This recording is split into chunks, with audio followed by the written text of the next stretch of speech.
saya Muhammad Pasha Khairi dengan NPM 2450 1009. Di sini saya akan membawakan materi tentang supremasi hukum. Oke, kita lanjut.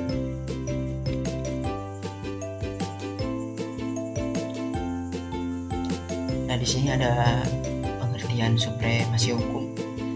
Supremasi hukum itu adalah prinsip hukum menepati kedudukan tertinggi dalam kehidupan berbangsa dan bernegara. Semua orang tanpa terkecuali, maupun dia itu punya jabatan, maupun dia itu seorang guru, maupun dia itu seorang pejabat yang tinggi juga, di mata hukum itu setara. Gak ada yang namanya dibeda-bedakan. Jadi tidak ada kekuasaan yang berada di atas hukum. Kita lanjut ke sini. Ada dasar hukum supremasi hukum di Indonesia. Yang pertama ada Undang-Undang Dasar Negara Republik Indonesia tahun 1945 pasal 1 ayat 3 yang menyatakan bahwa Indonesia itu adalah negara hukum. Terus yang kedua adalah Pancasila, ya, khususnya itu di sila ke-2 dan ke-5. Yang kedua itu kemanusiaan yang adil dan beradab, dan yang kelima itu keadilan sosial bagi seluruh rakyat Indonesia. Nah, kedua sila tersebut itu menekankan kepada keadilan dan kemanusiaan. Terus di sini ada prinsip-prinsip supremasi hukum. Yang pertama, persamaan di hadapan hukum, equality before the law. Seperti tadi yang saya bicarakan pas di awal slide. Semua itu sama di mata hukum. Mau kalian punya jabatan seorang menteri, presiden, anggap pegawai negeri sipil, atau kalian cuma pedagang, nah itu semua setara ya kan, nggak ada dibeda-bedakan. Terus yang kedua, penegakan hukum yang adil dan tidak diskriminatif. Ya, sekarang yang kita lihat di layar kaca di TV, banyak kayak mungkin orang tua cuman gara-gara nyuri bawang yang gak seberapa gitu, itu dihukumnya 3 tahun, 4 tahun, 5 tahun. Sedangkan pejabat-pejabat yang di luar sana mungkin ada yang korupsi dan lain-lain, kebanyakan paling lama berapa sih? 2 tahun paling dihukum. Jadi memperlihatkan tidak adil gitu. Seharusnya kan kembali lagi ke poin pertama, equality before the law. Semua sama di hadapan hukum gitu. Nggak ada perbedaan, nggak melihat kasta lah, si kaya dan si miskin, nggak melihat itu. Terus yang ketiga ada perlindungan hak asasi manusia. Terus yang keempat, peradilan yang bebas dan tidak memihak. Ya, maksudnya tuh kayak tidak memihak ke orang yang berduit doang gitu. Ya, harus seimbang lah, setara. Lanjut kita ke contoh penerapan supremasi hukum. Dan di sini ada yang pertama itu adalah pejabat negara yang melanggar hukum tetap diproses secara hukum. Jadi jangan kira pejabat itu tidak dihukum ya teman-teman. Pejabat juga dihukum gitu. Ya kalau berbuat salah ya dihukum, kalau gak berbuat salah ya enggak.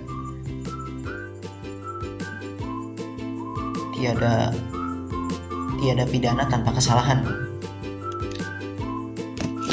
Terus yang kedua, penegakan aturan lalu lintas tanpa membedakan status sosial. Ya, balik lagi, biasanya kalau pejabat mah mau nggak helm, mau pakai helm, ya bodo amat. Sedangkan kita manusia, rakyat biasa gitu. Wah, dicecar. Terus yang ketiga itu ada penyelesaian sengketa melalui jalur hukum, bukan kekerasan ya. Kalau misalnya ada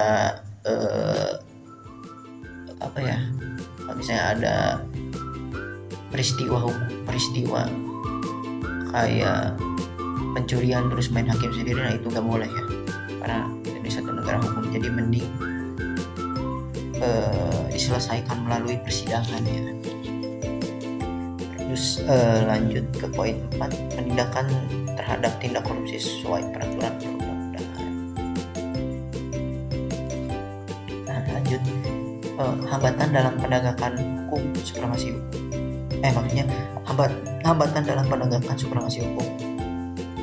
Yang pertama, lemahnya integritas aparat penegak hukum. Ya, mungkin ada yang dibayar biar proses peradilannya mungkin batal, kalau nggak batal ya dipersulit gitu. Terus yang kedua, kurangnya kesadaran hukum masyarakat. Yang ketiga, praktik korupsi, kolusi, dan nepotisme. Terus yang keempat, ada intervensi kekuasaan dalam proses hukum. Nah, biasanya di kasus-kasus korupsi mungkin biar nggak ketahuan semua ya, biar nggak ketahuan akar-akarnya, jadi diintervensilah si hakim tersebut agar kasusnya tidak berjalan gitu, agar tidak dilanjutkan sidang peradilan. Lanjut ke upaya mewujudkan supremasi hukum. Nah, untuk mewujudkan supremasi hukum itu diperlukan pertama, penegakan hukum yang tegas dan konsisten. Yang kedua itu ada peningkatan profesionalisme aparat penegak hukum. Yang ketiga ada pendidikan dan penyadaran hukum bagi masyarakat. Terus yang keempat ada pengawasan terhadap lembaga penegak hukum. Yang kelima, masyarakat berpartisipasi aktif dalam menaati hukum.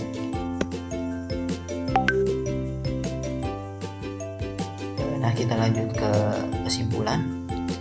Supremasi hukum merupakan pilar utama negara hukum seperti Indonesia.